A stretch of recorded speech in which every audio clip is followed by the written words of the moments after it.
네. 네.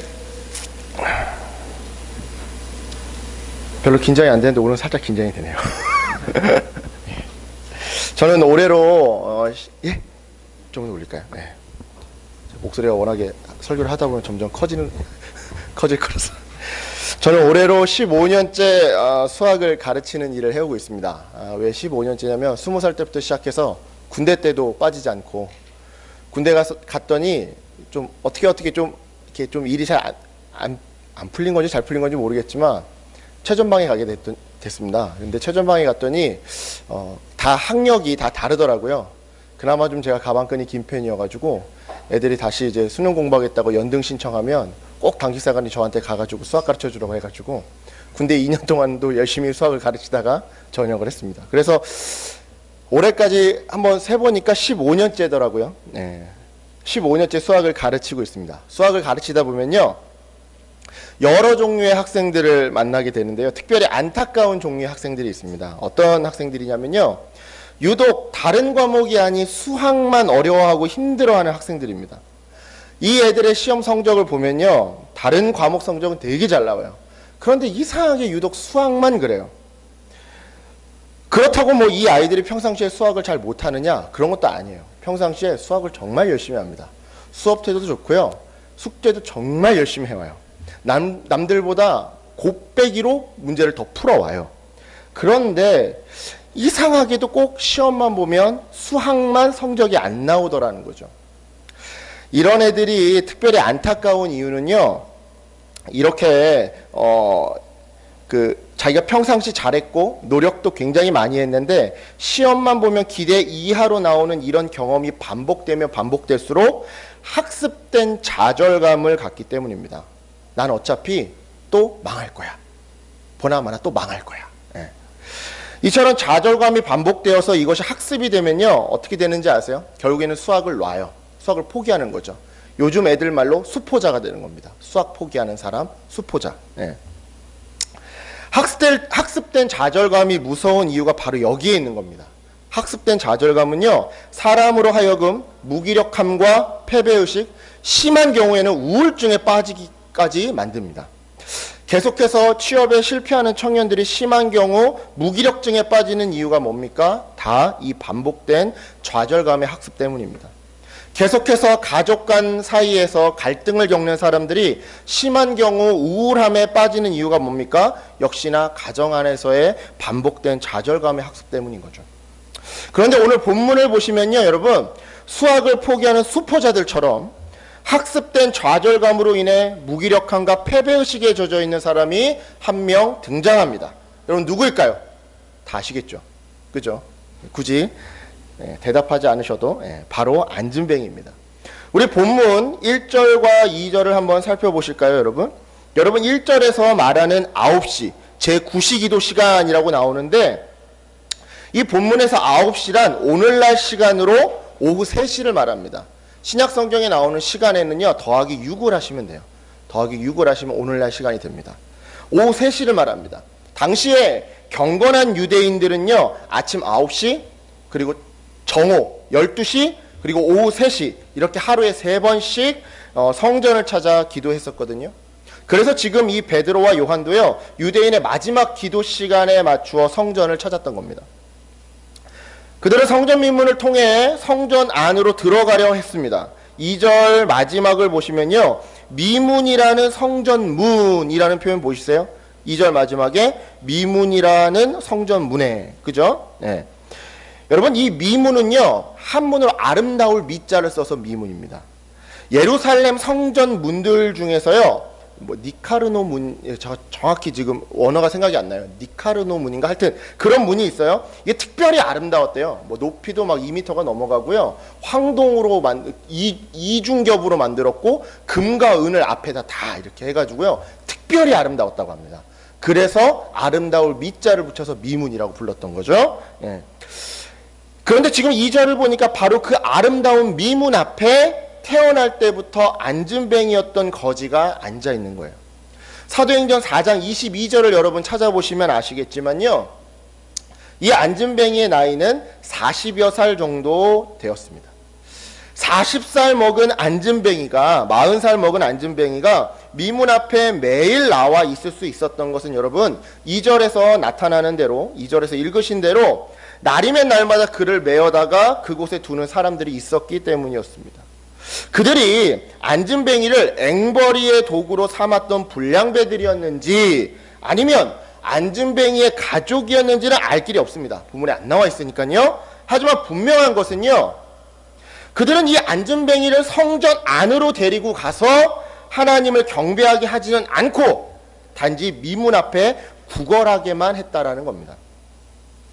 여러분, 유대인에게요, 성전이라는 것은요, 성전은요, 삶의 출발점이자 목적지입니다.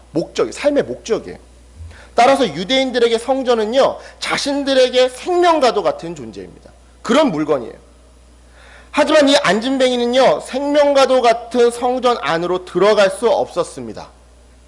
사람들이 그를 미문 앞에 내려놓고 구걸하게만 할 뿐 누구도 그를 성전 안으로 메어다 주지 않았기 때문이었습니다. 결국 스스로의 능력으로는 성전 안으로 들어갈 수 없었던 이 안진뱅이는요, 태어난 이후 거의 한 40년 동안 이때까지 한 번도 성전 미문을 넘어 성전에 들어갈 수 없었던 거예요. 전도사님, 그거 너무 과한 거 아니에요? 그냥 구걸한 거지 그렇게 성전 들어가고 싶어 했을까요? 여러분 8절을 한번 보시겠어요? 8절에서 여러분 이 이야기 결론은 여러분 다 아시죠? 베드로와 요한에 의해서 이 안진뱅이가 일어납니다. 근데 일어나자마자 이 사람이 하는 행동이 뭡니까? 성전 안에 들어가는 거예요. 일어나자마자 가장 먼저 하는 게 성전 안에 들어가서 하나님을 찬양하는 거예요. 그러니까요, 이 안진뱅이에게도 이 성전에 들어가는 것은 소원이었어요. 처음에는 기대했는지도 모릅니다. 그래, 나도 들어갈 수 있을지도 몰라. 처음에는 꿈꿔봤는지도 몰라요. 하지만 반복되는 좌절 앞에 그는 괴로워했습니다. 여러분 생각해 보세요. 날마다 성전 미문 앞에 앉아는 있어요. 성전 그 안이 보여요. 들어가는 사람들이 뻔히 다 보여요. 그런데 자기는 들어갈 수 없어요. 자기 힘으로 들어갈 수 없어요. 그 문턱 얼마나 높다고 그걸 자기 힘으로 넘을 수가 없어요. 마치 날마다 원서는 쓰지만 입사할 수는 없는 것처럼, 마치 날마다 코앞에서 얼굴을 보지만 다가가 안을 수는 없는 것처럼 말입니다. 이 고통과 좌절감이 얼마나 컸겠습니까? 결국 그는 학습된 좌절감으로 인해 무기력증과 우울증에 신음하고 있었습니다. 물론 과도한 상상 아니냐고, 그냥 단순히 구걸한 거지 이 사람이 무슨 우울증에 빠졌겠냐고, 무슨 무기력증에 빠졌겠냐고 반문하실 수도 있습니다. 그런데 여러분 한번 3절과 5절을 한번 보실까요? 먼저 3절은요, 여러분 안진뱅이 거지가요, 3절을 보니까 안진뱅이 거지가 베드로와 요한이 성전에 들어가는 것을 보고 구걸했다고 말합니다. 그죠? 이어서 4절에서요, 4절을 보시면요, 베드로가 그 안진뱅이한테 우리를 보라고 말을 해요. 여러분 이거 이상하지 않아요? 3절에서 이미 베드로 일행을 그 거지가 보고 있는데 베드로가 4절에서 자신들을 보고 있는 그 거지한테 다시 우리를 보라고 말을 해요. 그런데 여러분 더 이상한 거는요, 5절을 보니까요, 그 말을 들은 거지가 베드로를 바라봤대요. 이거 이상하지 않아요? 보고 구걸했는데 베드로가 우리를 보라 얘기했더니 봤대요. 이게 보라가 3번이나 나오고 있어요. 여러분 이거 이상하죠? 여러분 이 이상한 점을요, 헬라어 원어로 보면 이해가 갑니다. 3절에서 여러분 보고라는 단어는요, 헬라어로 그냥 본다라는 뜻의 단어가 쓰였어요. 에이도스라는 단어인데 그냥 본다라는 뜻의 단어예요. 시쳇말로 우리 영혼 없이 멍하니 초점 없이 그렇게 쳐다보는 거 있죠. 우리 청년들 중에서 몇 명 그런 거 잘하는 청년들이 있어요. 지금 씩 웃었는데 몇 명이. 그냥 영혼 없이 멍하니 쳐다보는 거, 이런 단어예요. 이런 단어가 3절 보고에서 쓰인 원래 원어입니다. 하지만 여러분 5절에서요, 바라보거늘 이라는 단어에서 쓰인 5절 바라보거늘 이라는 말에서 쓰인 헬라어 단어는요, 집중해서 본다. pay attention. 그죠? 제가 맞게 영어 했는지 모르겠네요. 영어가 짧아가지고 pay attention. 그죠? 집중해서 바라보다 라는 뜻의 단어가 쓰였어요. 즉 베드로가 말을 하니까 그때서야 이 거지가 정신을 차리고 사람을 주목해서 쳐다봤다라는 겁니다. 그러니까 이게 무엇을 말해주는 거예요, 여러분? 3절에서요, 이 거지는요, 이 안진뱅이 거지는요, 이미 학습된 좌절감으로 무기력증에 빠져서 아무런 기대 없이 그냥 멍하니 베드로와 요한을 쳐다봤다라는 거예요. 마치 여러분 서울역에 나가면 노숙자들이 보여주는, 우리들에게 보여주는 그런 눈빛으로 말이죠. 네. 그런데 바로 이 부분에서 여러분 안타까운 것이 뭐냐면요, 본문 속 안진뱅이 거지처럼 학습된 좌절감으로 무기력함과 패배의식, 심한 경우 우울함에 빠져있는 사람들이 오늘날 교회 안에도 많다라는 겁니다. 아까 전에도 제가 말씀드린 것처럼 날마다 성전 미문 앞에 앉아는 있지만 들어갈 수는 없었던 안진뱅이처럼 날마다 자소서는 쓰지만, 자기소개서는 쓰지만 마땅히 취업할 곳을 찾지 못해 좌절하는 청년들이 오늘날 교회 안에 많습니다.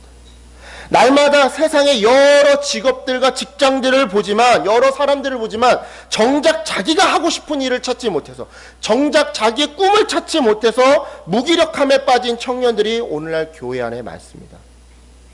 날마다 무언가를 하면서 열심히 일을 하며 살아가기는 하지만 삶의 의미와 삶의 목적을 찾지 못해 우울해하는 중년들이 교회 안에 많습니다. 날마다 사람들을 마주보며 살지만, 그 사람을 마주보며 살지만 정작 미안하다고, 용서한다고, 좋아한다고, 옆에 있어달라고 말하지 못하는 사람들이 교회 안에 많습니다.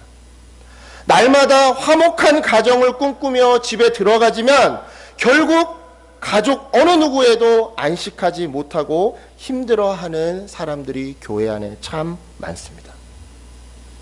이처럼 저마다 다른 환경, 다른 인생, 다른 이유, 다른 관계 속에서 각기 다른 좌절을 학습하다가 두 다리가 멀쩡한데도 그 마음이 안진뱅이처럼 낮아빠져버린 영적 안진뱅이가 오늘날 교회 안에 많더라는 겁니다. 그렇다면 여러분, 교회는 이처럼 학습된 좌절감과 학습된 무능력함으로 인해 무기력증과 우울함에 주저앉아 있는 지체들과 이웃들을 그냥 지켜봐야만 할까요? 당연히 아니겠죠. 네, 여러분도 뭐 아시겠지만 당연히 아니겠죠. 교회는요, 학습된 좌절감으로 인해 영적으로 주저앉아 신음하고 있는 그들을 회복시켜야 합니다. 그것이 하나님께 복을 받아 그 받은 복을 다시 세상에 흘려보내는 아브라함의 소명이자 오늘날 우리 크리스천들의 소명입니다. 그렇다면 여러분, 또 묻겠습니다. 교회는 어떻게 이들을 회복시켜야 할까요?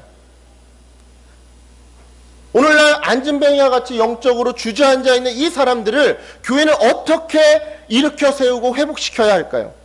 이 질문에 많은 크리스천들은, 대다수의 교회들은요, 사랑으로 그들을 회복시켜야 한다고 대답합니다. 하지만 여러분, 사랑으로 회복시킨다는 게 도대체 뭐예요? 뭘 의미하는 거예요? 사랑으로 회복시킨다고 할 때 도대체 그 사랑은 구체적으로 무엇을 의미하는 걸까요? 사실 사랑으로 회복시킨다는 말만큼 추상적이고 무책임하고 참 속편한 말도 없는 것 같아요. 여러분 그렇게 생각 안 하세요? 교회 다니는 사람이 세상을 사랑합니다, 이웃을 사랑합니다 라고 말은 되게 잘하는데 참 이 말만큼 속편한 말이 또 없는 것 같아요. 그죠? 네.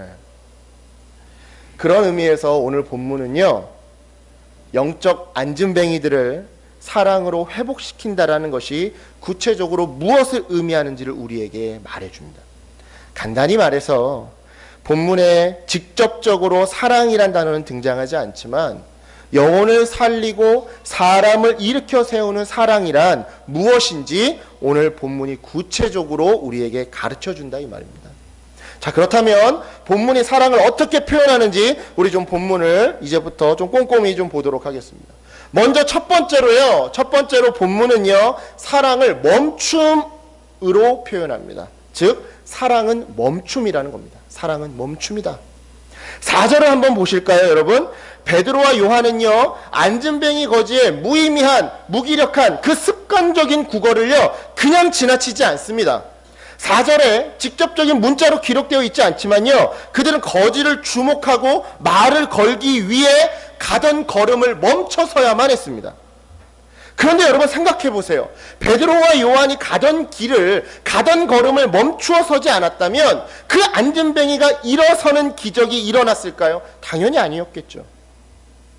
그 두 사도가 멈추어 섰기 때문에, 가던 걸음을 멈추어 섰기 때문에 하나님께서는 그 두 사도를 사용하여서 불쌍한 거지를 일으켜 세웠던 겁니다.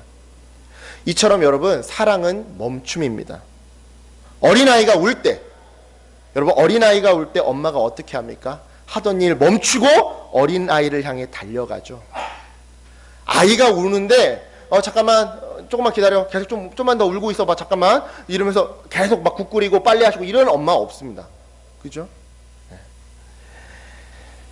여러분, 어린아이가 울 때 어머니들이 하던 일을 멈추고 아기를 향해 달려가는 것은요, 엄마가 그 아이를 사랑하기 때문입니다.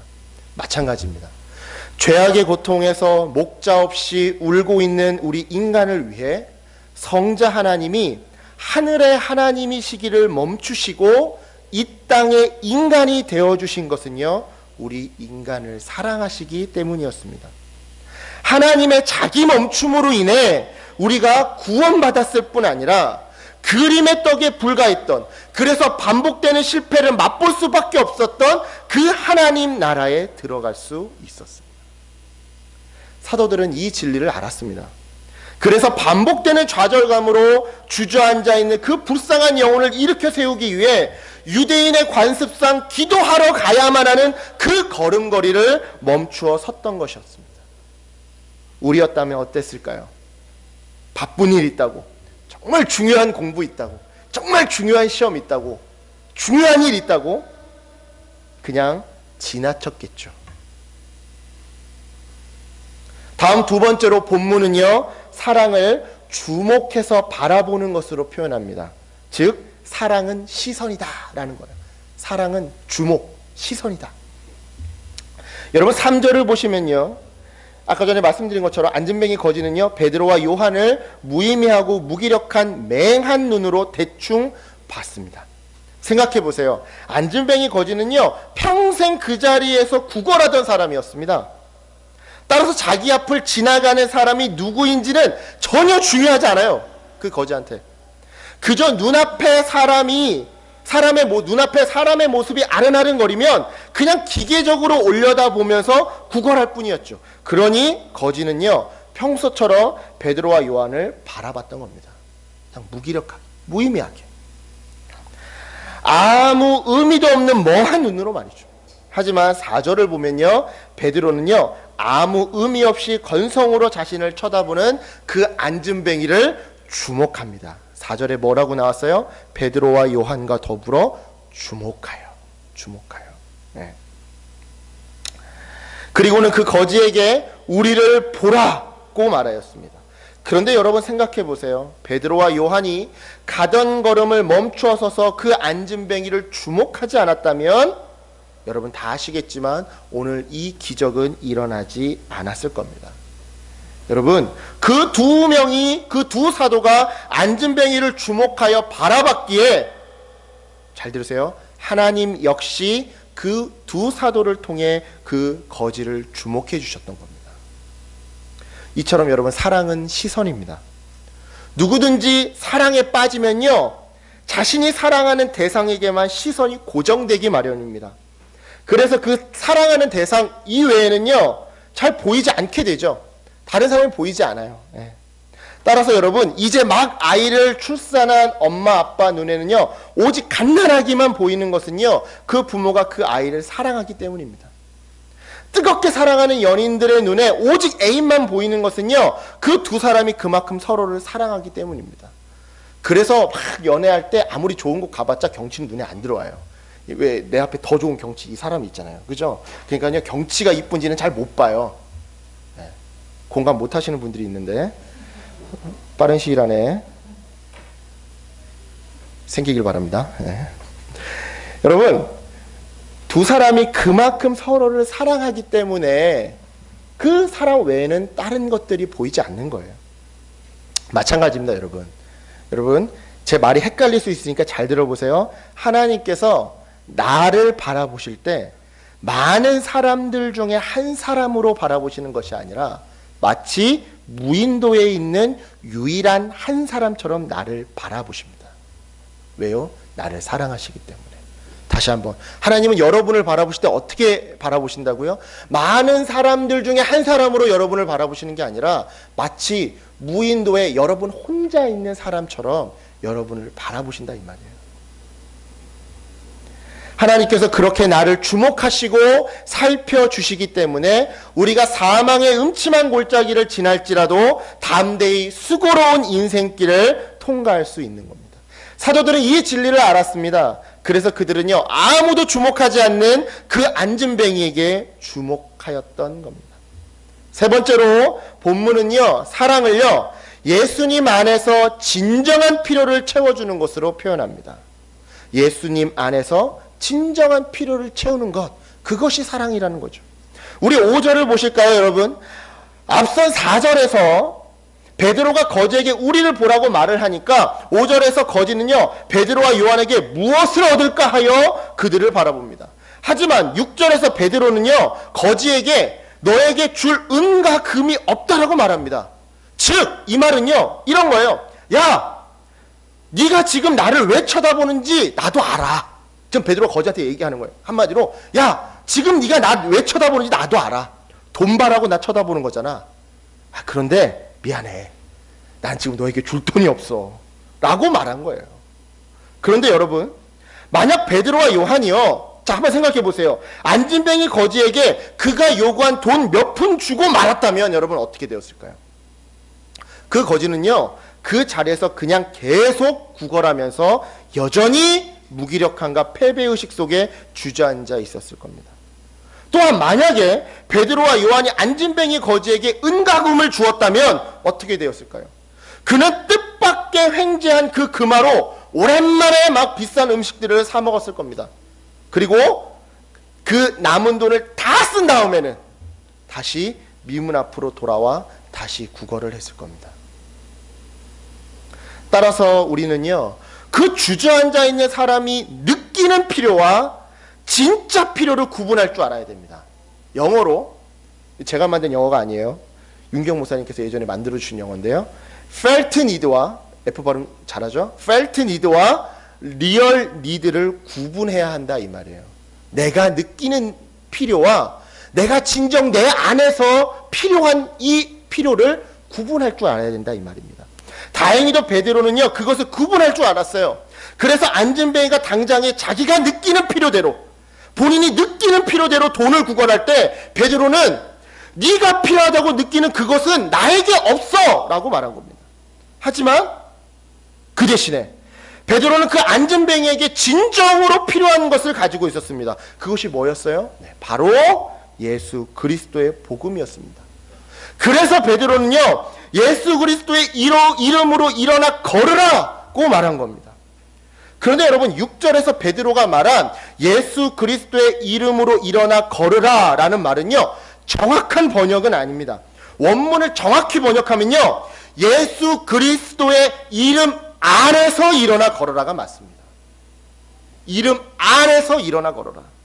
즉, 베드로는요, 자신이 느끼는 필요를 구하는 안진뱅이 거지를 향해서 이보시오, 당신은 돈이 필요하다고 생각하지만 그것이 채워진다고 당신의 주저앉아 있는 그 마음이, 뒤틀려져 있는 그 생명력이 다시 회복되는 것이 아닙니다.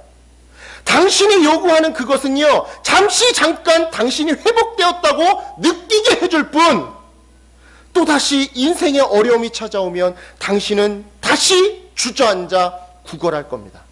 그러니 당신 내면에 진정으로 필요한 예수 그리스도, 바로 그분 안에서 주저앉아 있는 그 마음을 일으키시오 라고 말한 겁니다. 이것이 바로 6절에 다 쓰여져 있지 않지만 6절의 행간 속에 숨어있는 의미였습니다. 이처럼 여러분, 사랑은요, 예수 그리스도 안에서 진정한 필요를 채워주는 겁니다. 여러분, 열이 펄펄 끓어서 춥다고 막 울어대는 아기를요, 정말 어린 아이를요, 이불에 덮어주지 않아요. 제가 어렸을 때 응급실 가서 봤던 충격 중에 하나가 이거예요. 정말 열이 펄펄 끓어서 응애응애 울고 있는 그 어린 아이를요, 담요로 덮어주지 않아요. 오히려요, 어떻게 하는지 아세요? 응급실에서 차가운 알코올로 씻겨줍니다. 차가운 물로 씻겨줘요. 왜요?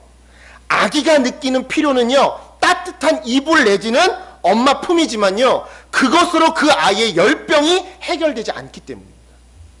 마찬가지입니다, 여러분. 하나님은요, 때때로 우리가 구하는 것, 우리가 구하는 기도를 들어주시지 않을 때가 있습니다. 왜요? 내가 느끼는 필요가 문제의 궁극적인 해결이 아니기 때문입니다. 그래서 하나님은요, 때때로 기도로 간구하는 것에는 침묵하시고 오히려 예수님 안에서 깊게 거하도록 하십니다. 왜요? 우리를 사랑하니까. 우리가 진정으로 회복되기를 바라시니까. 여러분, 바벨론 포로 생활을 마치고 황폐한, 정말 가난한 예루살렘 땅으로 돌아온 유대인들이요, 하나님께 기도로 간구했던 것은 포로로 끌려가기 이전에 솔로몬 왕 때 누리던 부국광병이었습니다. 하지만 하나님은요, 그 기도에 철저히 침묵하시고는요, 오히려 오실 메시아, 그 예수 그리스도를 깊이 묵상하며 기다리도록 하셨습니다. 왜요? 그들이 필요하다고 느끼는 부국강병으로 그들이 회복되는 것이 아니기 때문이었습니다. 그들이 진정으로 내면에서부터 회복될 수 있는 방법은 오직 예수 그리스도를 영접하는 방법밖에 없기 때문이었습니다. 사도들은 이 진리를 알았습니다. 그래서 그들은요, 돈을 주기보다 그 주저앉아 있는 영혼이 예수 그리스도 이름 안에서 일어나도록 한 겁니다. 마지막으로 본문은요, 사랑을 행함으로 표현합니다. 사랑은 행함이다라는 거죠. 이게 참 재밌어요. 여러분, 본문 7절을 한번 보세요. 앞선 6절에서 예수 그리스도 이름 안에서 일어나 걸으라고 아주 담대하게, 아주 자신있게 말한 베드로가요, 안진뱅이의 손을 잡아 일으킵니다. 그런데 생각해 보세요, 여러분. 예수님의 그 이름의 능력이 모자랍니까? 예수님의 이름에 능력이 없습니까? 부족할까요? 그것이 아니라면 담대하게 예수님의 이름으로 일어나 걸으라 말했으면 그만이지, 선포했으면 그만이지, 왜 굳이 베드로는 안진뱅이의 손을 잡아 일으키기까지 한 것일까요? 하나님은 이 베드로의 이 행동을 통해 우리에게 무엇을 말씀해 주시고자 하는 것일까요? 그것은요, 여러분, 바로요, 선포했다고, 중보기도 해주었다고 다가 아니라는 사실입니다. 우리는 흔히 믿음으로 선포하고 중보기도 해주면 저 사람의 처지가 나아지고 저 사람의 무너져 있는 자아가 막 넘어져 있는 그 마음이 다시 힘을 얻어 뛰어다닐 거라고 생각합니다. 하지만 베드로는요, 그러지 않았습니다. 우리보다 더 굳센 믿음을 가졌으며 우리보다 더 많은 기적을 체험한 그 대사도도요, 그렇게 하지 않았다고요. 선포하고 기도한 다음에 마냥 쳐다보지 않았습니다. 직접 손을 내밀어 손잡아주고 일으켜 세워주었습니다. 이처럼 여러분, 사랑은 행함입니다. 길거리에 넘어져 울고 있는 아이에게 아빠가 다가가서 일어날 수 있다고 말만 하지 않습니다. 말을 하면서 동시에 손을 내밀어 잡아 일으켜 세워줍니다. 마찬가지입니다. 하나님께서는요, 구약 성경에서 하나님의 백성들에게 내가 너희들을 구원하겠다고 말씀만 하시고서는 신약에서 마냥 지켜만 보신 게 아니었습니다. 하나님의 구원의 손길로 그분의 아들 예수 그리스도를 우리에게 보내주셨습니다. 왜요? 하나님이 능력이 없으셔서 그런 것이었습니까? 당연히 아니죠. 당연히 아닙니다. 말씀으로 세상을 창조하신 하나님이 말씀만 하시면 인간들의 죄 따위는, 나의 문제 따위는 순식간에 해결될 수 있습니다. 하지만 문제는 뭐예요? 문제는 나예요. 나에게 있어요. 하나님이 얘야, 내가 너를 구원할 거란다. 내가 너와 함께 할 거란다. 내가 너에게 힘과 지혜를 부어줄 거란다. 그러니 그 자리를 털고 회복하고 일어나 걸으라고 말씀하셨음에도 불구하고, 내가 그 말씀을 들었음에도 불구하고 여전히 주저앉아 있는 나의 깊은 좌절감에 문제가 있다, 이 말입니다. 그래서 하나님은요, 직접 인간의 형상으로 오시어 우리의 손을 잡아 세워주신 겁니다. 선포만 하고서는, 말씀만 하시고서는 마냥 지켜보지 않으셨습니다. 직접 손을 내밀어 그 상처받은 영혼을 일으켜 세워주셨습니다.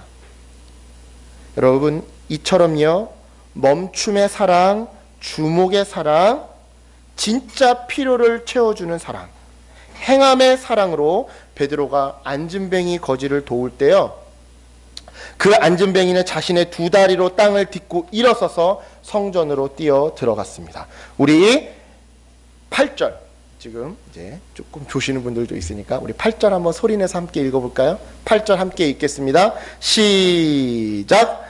뛰어서서 걸으며 그들과 함께 성전으로 들어가면서 걷기도 하고 뛰기도 하며 하나님을 찬송하니. 아멘. 네. 여러분, 안진뱅이가 일어서자마자 가장 먼저 한 것은요, 기뻐 뛰며 성전에 들어가 하나님을 찬송하는 것이었습니다. 그렇습니다, 여러분. 그는요, 단순히 병고침만 받은 것이 아니었습니다. 40년 동안 그림의 떡이었던 그 성전을 보면서 학습된 그 좌절감의 자리를, 그 무기력함의 자리를, 그 우울함의 자리를 박차고 일어났던 것이었습니다. 이제 그의 마음속엔 더 이상 패배의식이나 좌절과 따위는 남아있지 않습니다. 오직 예수 그리스도 안에서 맛보는 참되고 충만한 기쁨만이 흘러 넘쳤습니다. 뭐라고 선포했을까요? 뭐라고 얘기하면서 기뻐 뛰었을까요? 아마 이렇게 얘기했을 겁니다. 이제 나에게 그 어떤 패배의식이나 좌절감 따위는 없다. 이전에는 육신뿐만 아니라 내 마음까지 안진뱅이였다면 이제 나는 예수 그리스도 안에서 육신뿐만 아니라 마음까지 세움받았다. 이제 나도 살아도 된다. 이제 나도 사랑받아도 된다. 이제 나도 도전해도 된다. 이제 나도 꿈꿔도 된다. 사랑하는 여러분, 따라서 오늘 이 말씀을 듣고 난 후에 우리들의 반응은 하나님 앞에서 어떠해야겠습니까? 당연히 우리도 그렇게 사랑해야 하지 않겠습니까? 앞서 말씀드렸다시피 우리 교회와 우리 가정 안에도 영적인 안진뱅이들이 있을 수 있습니다. 하지만 우리는 우리 교회 가운데 우리 가족 가운데 누가 영적으로 이렇게 주저앉아 있는지, 심적으로 주저앉아 있는지 잘 모르고 살아갑니다. 또한 알아도 제대로 세워주지 못하고 살아가곤 합니다. 왜 그럴까요? 왜 그럴까요? 사랑은 멈춤인데 잘 멈추려 하지 않기 때문은 아닐까요? 내 하던 일을 좀 멈춰야 보일 텐데, 내 성격, 내 고집, 내 성질을 좀 멈춰야 내 라이프 스타일을, 나에게 편한, 나에게는 합리적이고 나에게는 옳다라고 생각되는 그 라이프 스타일을 좀 멈춰야 보일 텐데, 안타깝게도 멈추는 경우보다 멈추려 하지 않는 경우가 더 많은 것 같습니다. 또한 사랑은 주목인데 잘 주목하지 않기 때문은 아닐까요? 내 일과 내 감정과 내 미래와 내 상처만 보지 말고, 물론 그것도 봐야겠지만 그것만 보지 말고 때로는 내 주위를 돌아보며 이웃에게도 주목해야 하는데 안타깝게도 나에게만 시선이 집중되어 있는 것 같습니다. 또한 사랑은 예수 그리스도 안에서 상대방의 진짜 필요를 채워주는 것인데, 본인부터가 예수 그리스도 안에 거하는 것이 무엇인지 잘 모르는 것 같아요. 본인부터가 진짜 자신의 내면적인 필요가 무엇인지 잘 모르고 살아가는 것 같아요. 또한 사랑은 행함인데 잘 행하려 하지 않기 때문은 아닐까요? 야, 내가 너를 위해 기도할게. 며칠 안에 반드시 잘 풀릴 거야. 야, 수일 내로 회복될 거야. 라고 말은 하지만 말로만 끝나기 때문은 아닐까요? 가난한 친구한테 기도할게 말했다면 식권이라도 하나 나눠주면 좋을 텐데, 외로운 친구한테 기도할게 말했다면 같이 밥이라도 한 끼 먹으면 좋을 텐데, 진로 고민하는 친구한테 기도할게 말했다면 같이 진로를 좀 찾아봐 주는 것도 좋을 텐데, 아픈 친구한테 기도할게 말했다면 함께 병원을 데리고 가는 것도 좋을 텐데, 안타깝게도 그러지 않은 경우가 더 많은 것 같습니다. 따라서 여러분, 우리는 스스로를 좀 멈출 줄 알아야 합니다. 스스로 중요하다고 생각되는 그 일, 자신의 성격, 자신의 미움, 원망, 고집, 멈출 줄 알아야 합니다. 그리고 우리는 타인을 주목할 줄 알아야 합니다. 우리는 지체의 진짜 필요를 예수님 안에서 고민할 줄 알아야 합니다. 우리는 내뱉은 말처럼 행할 줄 알아야 합니다. 우리가 이렇게 사랑할 때 우리는 내 옆에 앉아있는 그 안진뱅이를 발견하고 그를 일으켜 세워줄 수 있습니다. 하지만 죄인된 우리에게 이러한 사랑이 멈추고 주목하고 진짜 필요를 채워주고 행하는 사랑이 쉽지만은 않은 것이 사실입니다. 저를 보아도 그렇습니다.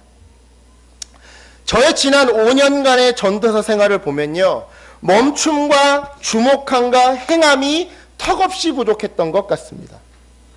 청년들이 힘들어 주저앉으려고 한다는 것을 눈치채는 순간에도 과외하는 일, 설교 쓰는 일, 성경 공부 준비하는 일을 좀처럼 잘 멈추려 하지 않았던 것 같습니다. 저의 무심한 성격과 꽁한 성격, 저 꽁한 거 있거든요. 몇 명 청년들은 아시는데, 잔소리하는 성격, 욱하는 성격, 잘 멈추려 하지 않았던 것 같습니다. 그러다 보니 당연히 저의 감정과 저의 일과 저의 성과에만 주목해 왔던 것 같습니다. 또한 설교는 당연히 행함이 부족한 잔소리에 가까웠던 것 같습니다. 입으로는 사랑하라고 설교하고 축복한다고 기도하는데 나부터 그러한 멈춤과 주목과 행함이 부족한 채 목청이 좋아가지고 고래고래 소리만 질렀던 것 같아 참 부끄러울 때가 많았습니다. 그렇기에 떠나는 이 시점에 이 설교를 전하는 제 마음이 참 부끄럽고 죄송합니다. 하지만 다행인 점은요, 저는 비록 여러분들을 사랑하는 것에 서툴렀지만 여러분들은 저를 사랑해 주심에 있어서 많이 성숙했었다라는 점입니다. 감정을 이렇게 딱 끊고 올라왔는데 이러면 안 되는데, 예. 5년 전 초짜 전도사를 그래도 번듯한 전도사로 바로 세우기 위해 여러분들은 참 저에게 많이 멈춰 주셨습니다.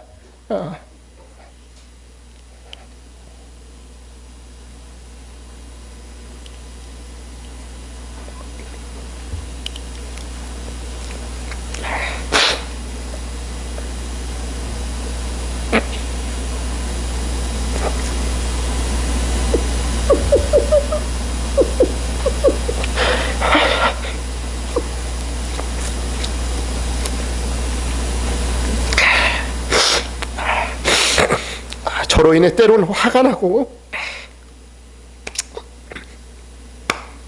때로는 답답하셨을 텐데도 여러분들의 그 답답한 마음을 참 많이 멈춰주시고 저를 용납해 주셨습니다. 또한 저를 참 많이 바라봐 주셨습니다. 멘트가 너무 길어서 설교인지 찬양인지 알 수 없던 저의 찬양 인도에도 참 많이 주목해 주셨고, 별 내용도 없으면서 빽빽 소리만 지르는 그런 설교에도 참 많이 주목해 주셨습니다. 또한 저의 진짜 필요를 많이 채워주셨습니다. 전도사가 되는데 필요한 것은 공부라고 생각했던 저에게 여러분들은 전도사가 되는데 필요한 것은 겸손과 온유함과 관심이라는 사실을 가르쳐 주셨습니다. 또한 저에게 행함으로 많이 사랑해 주셨습니다. 교회 사정도 좋지 않은데 매 학기 등록금을 보태주시고 책값을 보태주시는 것으로, 그리고 알게 모르게 다 기억하거든요. 예. 지갑에 10,000원짜리 20,000원짜리 이렇게 꽂아주시는 그런 정으로, 예, 알게 모르게 용돈이나 차비를 보태주시는 것으로 그렇게 사랑해 주셨습니다. 이처럼 여러분들은 5년 전 전도사가 되기에는 자신감도 부족하고 어딘가 어두운 그늘도 깊었으며 뾰족하게 날이 서 있던 저를 지금 여기까지 참 많이 세워주셨습니다. 바라기는 그 사랑을 잃어버리시지 마시고 계속해서 더 많이 흘려보내주시기를 부탁드립니다. 하나님께서 죄악과 사망의 그늘에 앉아있던 우리들을 멈춤과 주목과 내적 필요와 행함으로 사랑하시어 일으켜 세우셨던 것처럼 저뿐만 아니라 이제는 다른 청년들과 그리고 다른 기사님들도 그렇게 서로 사랑으로 일으켜 세우시는 포도나무 교회 되기를 주님의 이름으로 간절히 축원합니다. 그리하여서 오늘 본문 10절에 나타난 대로 교회를 욕하는 세상이 사람을 세우는 우리 교회를 보고 놀랍게 여기는 그 진정한 기적이 우리 교회에 충만하게 임하기를 축원합니다. 아멘. 기도하겠습니다.